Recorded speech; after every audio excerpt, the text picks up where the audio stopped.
Къде отида Венката? Запали сметката. Венката трохарска положение, в смисъл тръгна си, казвам, че те са. Да, предполагам вече сте разбрали, че този влог ще бъде малко по-странен. Истината е, че това е съвкупност от заснето съдържание в рамките на около 2-3 седмици с цел събиране на един цял влог. Но както знаете, поради моята неконсистентност, ако пусна влога без разказване и без voiceover, няма да разберете абсолютно нищо. Така че по време на влога ще ви давам контекст с voiceoveri, като както виждате в момента сме в импакта, аз, Коси и Венката и след малко ще видите какво се случи. Идвам, звънаха му и сега няма се върши, остави сметката на нас, разбира се. Смисъл, така са истинските бизнесмени. Смисъл, той това не качва съдържание, защото като няма пари излиза с хора, които просто да му плащат сметките и си тръгва, за да не го срам. И Венката. Значи, чуда се какъв контент да снимам, какъв влог да снимам и идеалната идея. Палиме сметки. Той Венката за това са, той сега като се върне, като чуе това, той няма го вкара във видеото, ама... Това тук кът. Значи в момента стана голям проблем. И ето какво се случи след като Коси ми даде да ползвам микрофоните му буквално за 2 минути. Коси ми даде микрофоните да ги ползвам. Даде ми адаптера, изкарах адаптера и падна ето тук. Ако се чудите какво е това, буквално това е една от най-важните части на микрофона. Това е адаптера, който се включва към телефона и без него микрофоните няма как да работят.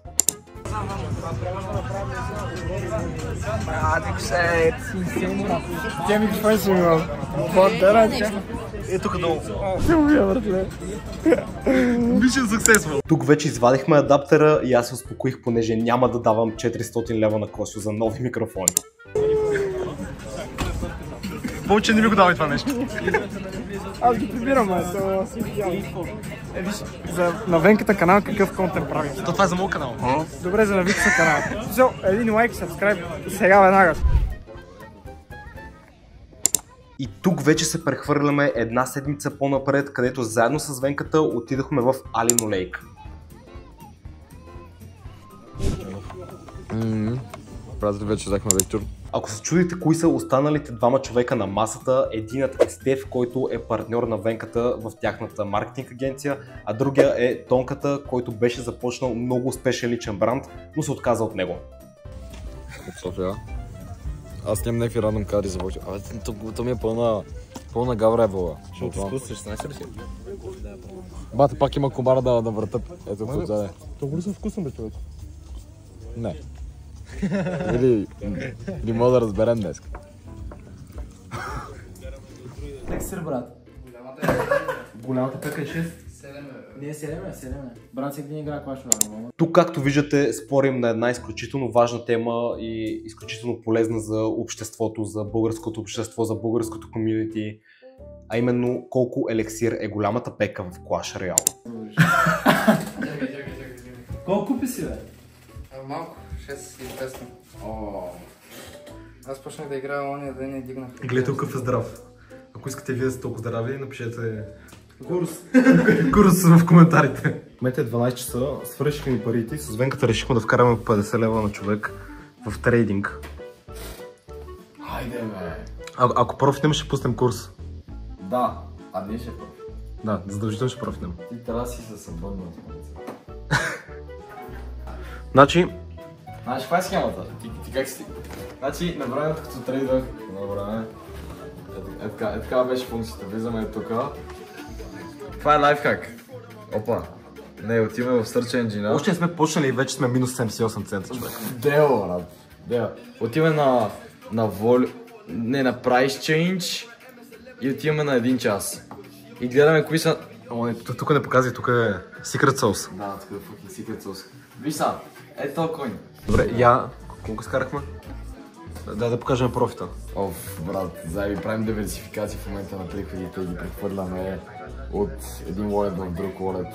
Оп, и $20 профит, бейби. В кой wallet? Stake wallet. Stake, private wallet. Сега тук отиваме на Solana.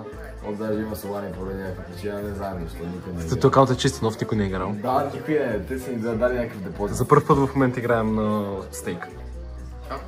Стига е тиктокър.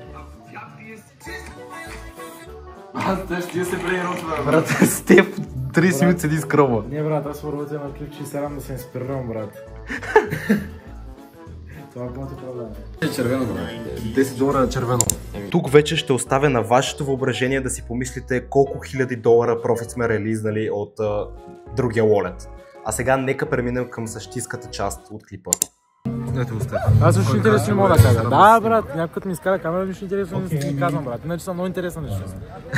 Бах ти лъжата, брат. Бах ти. Брат, бихме един паяк.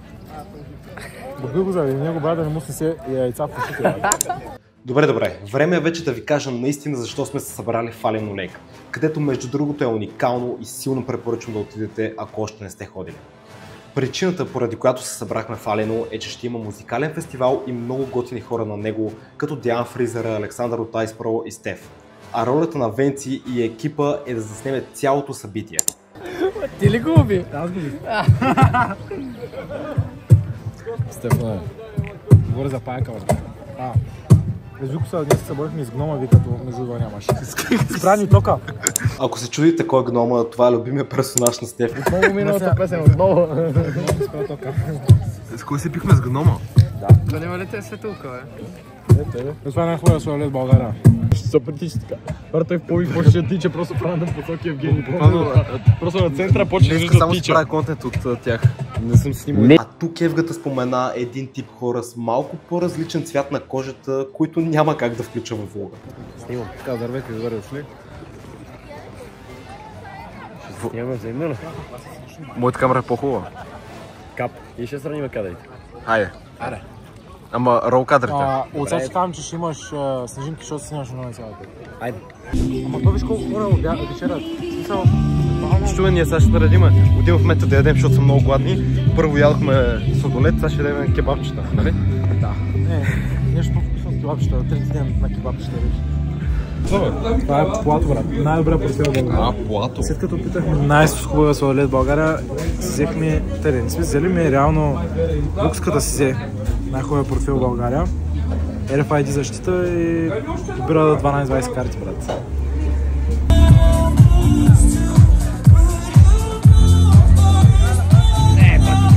О, инсейн.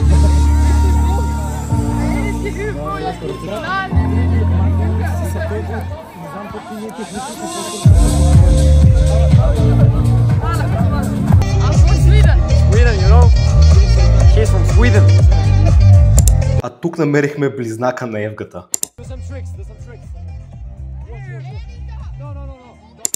Не този с очилата. Стичната музика, авторските песни, световните хитове и споделеното преживяване. А тук вече музикалният фестивал в Алено Лейк започна. Сцената ни е минимална, но сърцата ни, които ще пеят и свирят на нея, са огромни. Как сте, не ви чувам? Готови ли сте да попеем заедно?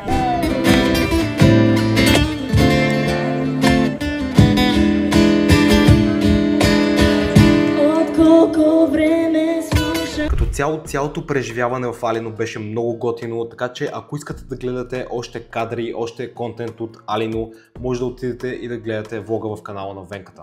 В момента часа е почти 12 и ние като едни истински ранобудни хора, вчера с Тонката се разбрахме да станем в 10 и да тръгнем към София.